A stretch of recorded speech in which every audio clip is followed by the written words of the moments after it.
With Valentine's Day approaching, Brexit is causing problems for florists and wine merchants. New Brexit checks, which have been due since the beginning of the year for products imported from the EU, are delaying the delivery times of many products, British media report. Valentine's Day is now seen as the first real stress test, as many flowers, wines and other typical gifts are imported from the EU. Wine merchant Daniel Lambert told the PA news agency of problems with a major shipment of wine that was due to arrive last week. However, the competent British authority does not provide the information in good time. This makes even larger deliveries difficult for his company, but smaller companies are much more affected. Several Scottish florists can attest to that. For Maureen Glenn, who runs a flower shop in Lanarkshire in Scotland, the biggest problem is packaging materials not arriving on time from the continent. Glenn suspects that deliveries had to be returned first for lack of paperwork and then rerouted. Other florists reported similar experiences, according to the PA. The owner of a gift shop in Edinburgh, Julie Parson, complained that costs such as container freight had risen sharply. Out of necessity, she relies on selling goods from the past year. Because of the corona lockdown that was in force at the time, there was a lot left. Great Britain and the EU have agreed in their Brexit treaty on largely tariff-free trade.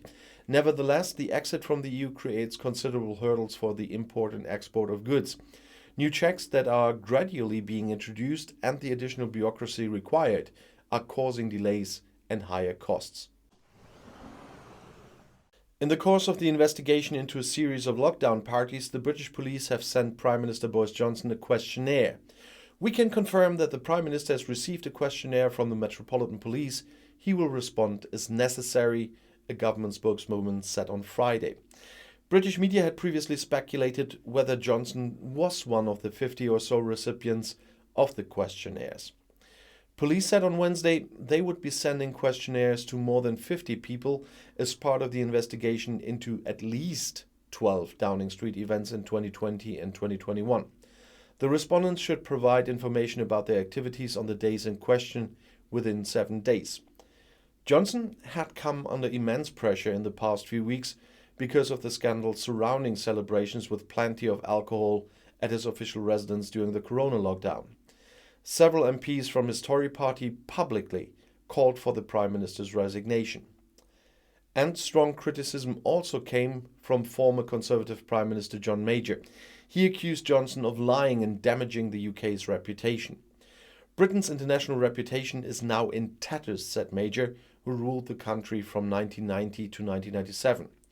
Major is the second of Johnson's Conservative predecessors in office, to criticize him for the Partygate revelations. Last week, Theresa May accused Downing Street of not following the rules. Despite far-reaching relaxation of corona rules, British pubs have again sold significantly less beer than before the pandemic. In 2021, almost 1.5 billion fewer pints of beer were sold than in 2019, the year before the pandemic began, according to the British Beer and Pub Association BBPA. That corresponds to a minus of 38%. In 2020, sales were still 55% below pre-pandemic levels. Every unsold pint is a stark reminder of how COVID restrictions have shaken up our industry and the communities that our pubs are the heart of, said BBPA chief Emma McClarkin. Masks have not had to be worn in pubs and restaurants since mid-July 2021. The scenes from densely occupied pubs have long been reminiscent of the time before Corona. But in the first half of the year, strict distance rules still applied. Beer gardens were only allowed to reopen in April. The association also observed changes in consumer behavior during the pandemic. Between March 2020 and October 2021, the purchase of wine and spirits increased significantly, while the demand for beer fell significantly. The association blames the month-long closures of pubs. Beer is considered a pub drink in the UK, while wine, sparkling wine and hard liquor tend to be consumed in private. British industry moderately increased its production towards the end of the year.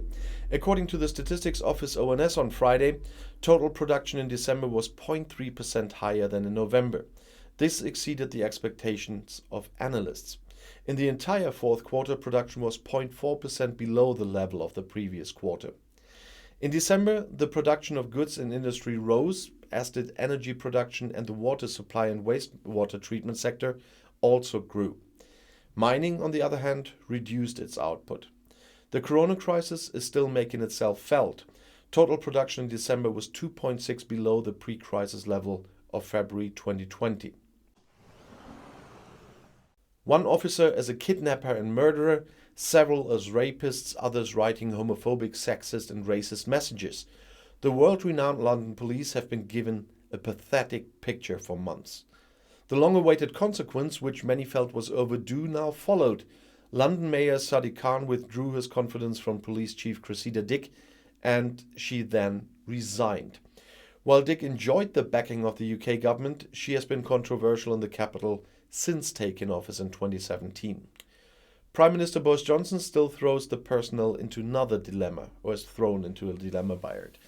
Ultimately, there were simply too many scandals that happened under Dick's leadership, and against which she obviously couldn't find a remedy. The final straw was that several Charing Cross department officers shared rape fantasies and discriminatory messages via chat. The independent police supervision emphasized that these were not isolated cases. So, 2022 started for Dick the way the previous year ended. Critics sneer that the first woman at the helm of Scotland Yard had to apologize for mistakes more often than important cases were solved in 2021 alone. The most impressive is the case of Sarah Everard. An officer kidnapped, raped and murdered the 33-year-old. At a vigil, officials used violence against demonstrating women, referring to the corona rules. Apologies followed after two officers took photos of bodies and sent them to friends. An independent commission found institutional corruption at the agency, and police mistakes allowed a serial killer to kill more victims. Even Dick's inauguration was overshadowed. She was the lead investigator when officers shot and suspected an innocent Brazilian man was a suicide bomber in 2005. The high flyer, who started out as a patrol officer in 1983, was considered a model caste. She was the first woman to lead the Metropolitan Police and the first openly gay officer. Dick has long resisted calls for resignation, but just hours before giving in to pressure, she said she had absolutely no intention of resigning. The Conservative government was caught off guard by the reluctant withdrawal.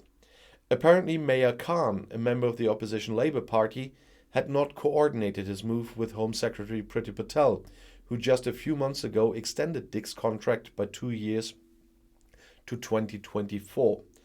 The government is already saying that Khan acted solely out of political interest. Prime Minister Boris Johnson and Home Secretary Patel made a point of praising and appreciating Dick, not a word of criticism. For Johnson, the personality is explosive, because it is up to his Interior Minister, in consultation with the Mayor, to fill the top post in the country's most important police authority. "I will appoint a commissioner who will provide results for the public," Patel announced in the Evening Standard. She repeatedly accuses Labour Mayor Khan of not doing enough to combat rampant knife violence in the capital. Johnson, targeted after Partygate affair, is something, he's a target now, and the task is delicate. Because of the Partygate affair, the Prime Minister himself is in the sights. Investigators also want to question him about the alleged celebrations in the seat of government, and he got a questionnaire already. And this case too had added to the pressure on Dick. The Met has long refused to take a closer look at Downing Street lockdown parties. And when they did, it meant that an internal investigation report was only allowed to appear in a watered-down version. And the head of the opposition Liberal Democrats, Ed Davey, demanded that Johnson should not be involved in the selection process. A man who is being prosecuted by the Met must not be able to choose who is responsible, Davey tweeted. He's quite right about it. According to media reports, Dick will remain in office for a while to ensure an orderly handover. According to the BBC and the online portal Politico, some commissioners who have already headed police units in other parts of the country are being traded as possible successors. Mayor Khan warned that the new one must restore Londoners' confidence in the Met, a choice of words that shows how deep the rifts are. British slaughterhouses lack employees from other EU countries. That's why 35,000 pigs had to be culled, says the agricultural lobby. And that's just the beginning. There is a lack of slaughter personnel in Great Britain. That's why tens of thousands of pigs have been culled in Britain, according to the meat industry. And according to the National Pig Association, which attended an emergency meeting at the UK Department of Agriculture on Thursday, at least 35,000 healthy animals are said to have been killed because a huge backlog at slaughterhouses prevented them from being slaughtered and processed as planned. It is estimated that the backlog could grow to more than 200,000 pigs by the end of spring. According to the National Pig Association, around 40 independent meat processing companies have already left the industry. Pig farmers from across the UK gathered in the city of York on Thursday to draw attention to their situation. Farmer Kate Morgan from East Yorkshire told the PA news agency, "We just don't have any more space. Financially, emotionally, and mentally, we are in the worst possible state in the industry. That destroys livelihoods." The shortage of staff in the meat industry had already caused problems last year. After the end of freedom of movement, it is difficult and expensive for EU citizens to get a work permit in Great Britain. The National Pig Association is calling on the UK government to make it easier for qualified overseas workers to enter the industry, such as lowering English language requirements. The sector is also hoping for financial support for companies that are particularly badly affected. And according to the Daily Mail newspaper, last October the government offered to issue 800 work visas limited to 6 months for foreign seasonal workers in the meat industry. Only about 100 people came. Already during the truck crisis, when numerous truck drivers from abroad were missing on the island, the government had tried to counteract this with the help of 5,000 temporary work visas. Interest in it was reportedly extremely low. And we will see how that one will end in the end. And I'll see you in my next video. Bis gleich.